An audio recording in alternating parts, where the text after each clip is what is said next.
Welcome back to the SmarkTank Revolution, where we always kick out at two. Two. Two. I am the benevolent, intelligent, extravagant, eloquent, and everything that's evident, Mr. Donnie Wonderful, alongside my co-host, the taunting the taunting tyrant, the taunting Yeah, I don't tyrant. even want to be known as the tribal chief tonight. So it's Joey business, y'all, and we're awake. Yeah, we're awake. We're fresh off the heels of this year's installment of the Survivor WWE Survivor Series. Mm-hmm. Short card, Long show. long show. Yes, that's a applicable caption for it. Short card, long show, and I think that's kind of the new formula for these pay-per-views. If this were AEW, we'll probably be at the co-main event by now. Yeah. But they're giving a lot of matches the time that they should have. There isn't. I don't know. I disagree. The pacing tonight was I terrible. didn't. As those words were leaving my mouth, I said, "Ew, you really gonna commit to that?" Like, if you asked me to defend the statement I just made, if I'm representing you, if I'm your lawyer, you just hung yourself. Yeah, new counsel. Oh man, so Well, before we break down the matches on our uniquely bipolar rating system, just as a whole, we're minutes away. We're minutes removed, I should say. What's your aftertaste? What's the after feeling of Survivor it's Series flat. for you? Oh, Not what they needed tonight coming out of Full Gear, which I didn't get to see, but universally it was said as a really, really good show. This was, like I said, started good. Well, we'll get there, but the bipolarness of the show itself was all over the place. The pacing, the commercials, oh yeah, yeah. you know, Yeah, I will agree with you there. too much. In contrast to Full Gear, use a baseball reference here. All right, we're at the World Series. WWE is down 4-1, 4-1, and we're at the. They need David Ortiz. They need Big Papi. Yep. They're at the bottom of the sixth. Put it that's how it doesn't feel like it's final. I do feel like AEW is turning the tides though, especially with these new wave of releases. Oh, definitely. Things are going to get really interesting. And before we even get to that, Joey's been under a rock for the past few weeks. Yeah, I've been under a spell, big time. There were some releases that went under the radar. Wow. We're gonna care not to mention them, but that we're gonna do that. Yeah, they're embarrassing. We're gonna wait for another. We're gonna wait for the new signings, the inevitable signings, because there's too much talent that's floating around out there, and Yeah. whether they do independent shows to stay active, which I think is great, but with ROH allegedly Yeah, it's changing supposed to be models. I guess they're changing the Yeah, structure. that's what I heard. So if that's not going to be the options, AEW and of course like Impact, New Japan. New Japan, Yeah. yeah. But we digress. Let's get into Survivor Series 2021. Yeah, let's. So they opened up the show with a banger, and I was very, very surprised on the match they chose. Given the card, I figured it would have been probably either a Survivor Series match or the Usos versus RK Bro. Okay. Which I would have been fine with because given what it was, that would have been a good opener. But they decided to open up with what was my most anticipated match on this card, Charlotte versus Becky. Now, Charlotte and Becky are always a good match, but they had the problem of going out and topping their previous encounters, which I was like, nah, there's no way they can do it. So I was very shocked that they put this match first, giving all the hype behind it. And I have to say, the match was really, really good. Oh, absolutely. I felt like most wrestling fans, or wrestling degenerates, as I like to claim that we all are, because we follow these things to a T, and we're smarks, as the name would Proudly. say. I looked at Survivor Series as the counterpunch to Full Gear. Full Gear, in my opinion, and the reviews are on this channel, started off with the best match of the night with MJF versus Darby Allin. So I figured that the start of the Survivor Series would be a 10-star classic or something that was anticipated. Right. And you can tell, I think they kind of had the same intention because there weren't any media packages presented outside of the first and the last match. Right, yeah. So I knew that this match here had the most steam and like the real heat with what was reported. Yeah, it has their backstage real life, heat. Yeah, with their real life animosity towards each other, and Charlotte being escorted out of the building. So I wanted to see how they presented it, and it was really, really, really good. It was more of a it was not it was more of a shooter style. Yeah. Because not they were wrestling. Don't get me wrong. There was some wrestling holds and I guess like little psychology, but like it's always more genuine when the performers, and I hate to call them that, but when the performers don't like each other in real life. Yeah, this wasn't an in-ring classic. This was more like, I'm trying to think of it, but putting it in women's perspective, Roman versus Brock at Mania 31. Like, they were hitting each other. The moves weren't pretty, but they were meaningful, and they were like a slap. Like the chop at some point Charlotte gave Becky, I was like, oh my God. Like, there was ferocity behind it. And the kicks, too. The regular transition moves and strikes had so much more energy behind them than normal. They weren't protecting each other. They were like, okay, let's get some steam out. Right. I thought that, and yeah, exactly. Thinking back on it now, I'm like, yeah, they're probably going to need to. There's likely going to be a pull apart in the back again. I would say so. But I think that everyone was really looking forward to see how they were going to work tonight because of all the backstage heat, because of the history, and when they booked it, I was wondering, well, is this really a work or is this really a shoot? I think the WWE did a great job. Yeah, blurring the lines. Yeah, blurring the lines, and there's reasonable doubt for either way. Like you can be on the fence. It's 50. Half can be split with there's just a work shoot or no, they really don't like each other because there were some verbal jousting, I should say. But it created a great atmosphere for the match. I gave it a perfect 3 count, 1, 2, 3. Excellent way to lead off, and even how Becky won. Holding the bottom rope. Yeah. Charlotte laughing like, hey, man, whatever. Or they were 2 heels though, which still made it great. Yeah. So that's why both of them cheating makes perfect sense. Exactly. So I think WWE got this one right. Oh yeah. 3 count for me. What was it for you? Oh, so originally it was the 3 count because I'm like, well, I'm not going to go balls out. It's the very first match of the show. But in retrospect, to me, it was the match of the night, and I give it a 3.5 for sure. But what was interesting? Over it. Yeah, no, I'll rewatch this one. But what was interesting was what you said at the end of the match. When, Becky was holding up her hand and all the jousting or whatever, and you were like, is this the end for Charlotte? Like, this has finality on it, like Brett going to WCW type style. And I think you have a good point, because...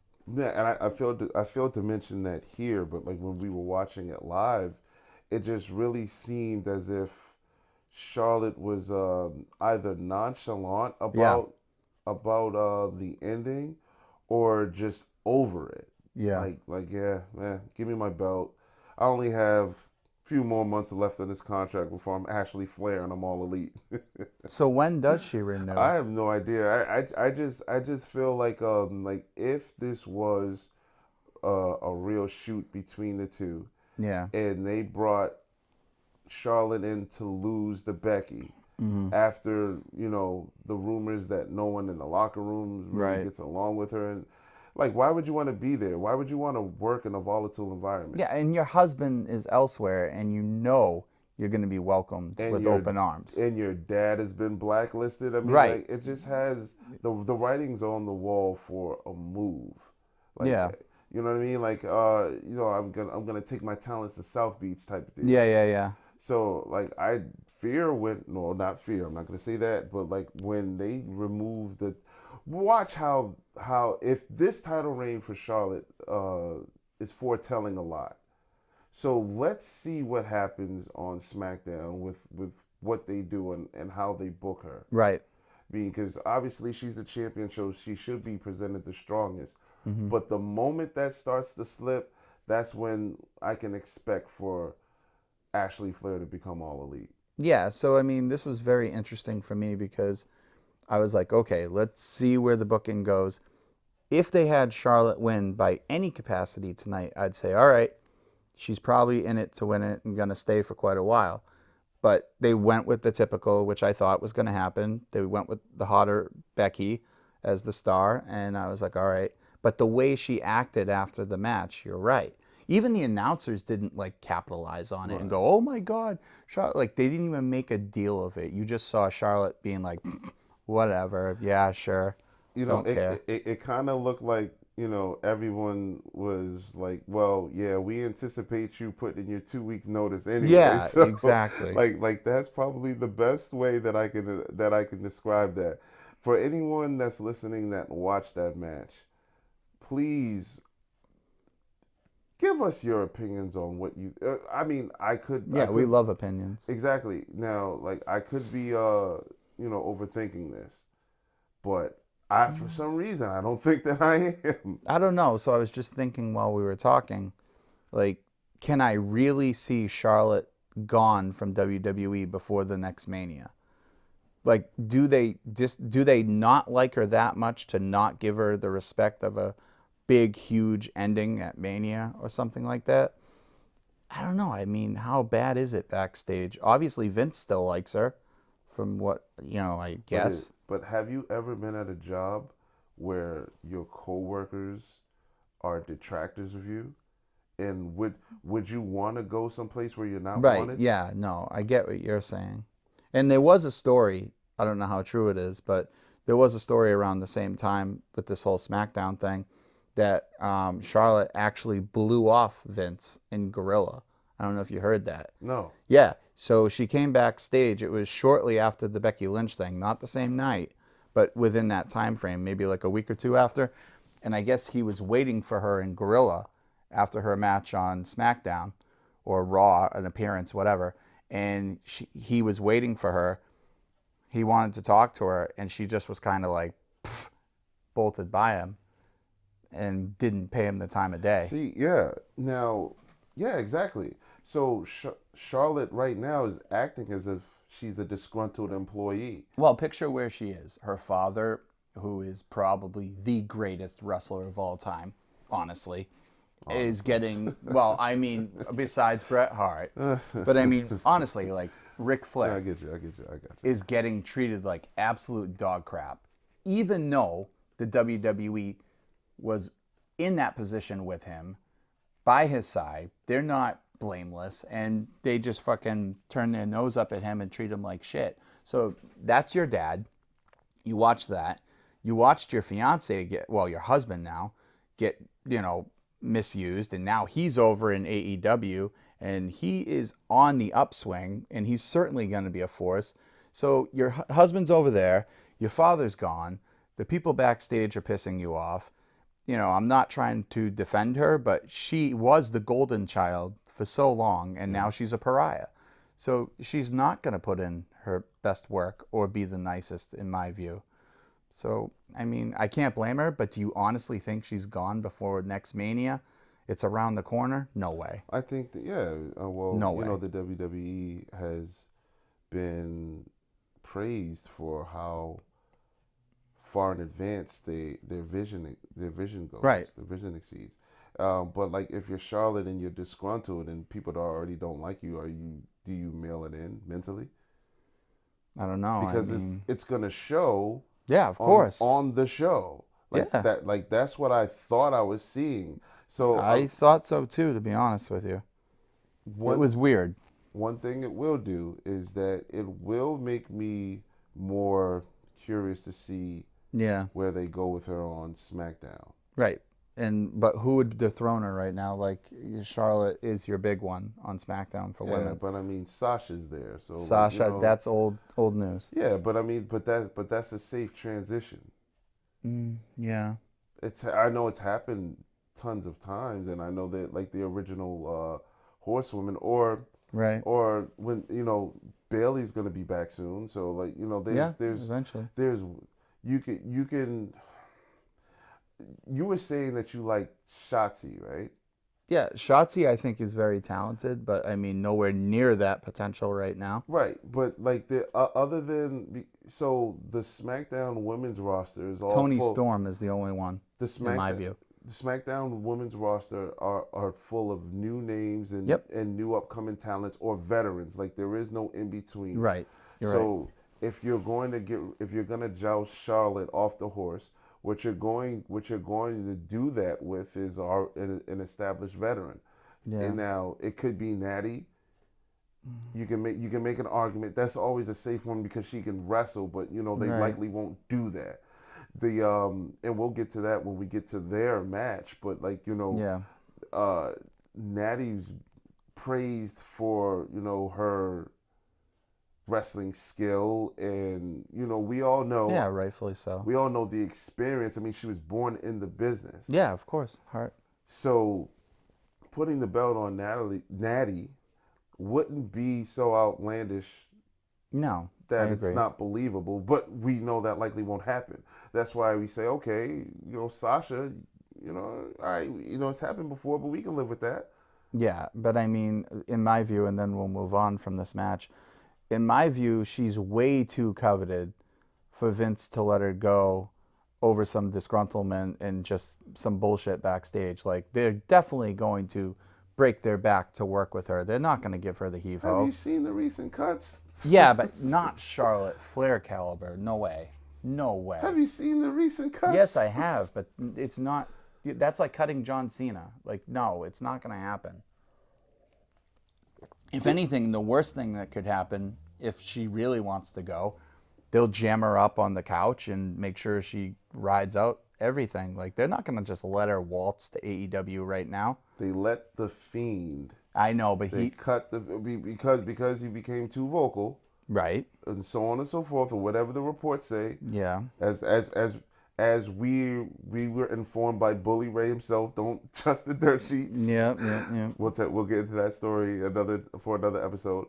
But if that's true, why they would cut the Fiend while he was hot, white hot. Yeah, he was white hot. There's no question. Someone that's blew off Vince McMahon, that's ostracized by the locker room. Yeah, you're right. That person's safe. No, you're right. I mean, I don't know. I just can't see it. Like, she has so much legacy, and she is women's wrestling to a T. Like, I love Becky. I prefer Becky, but I'm not going to lie and say Charlotte is not the best woman to ever lace a pair of boots in the industry, period. Right. There's no question. So saying that, I can't see it. But I gave it a 3.5. That's right. Absolutely. 3.5 for the opening match. Yep. So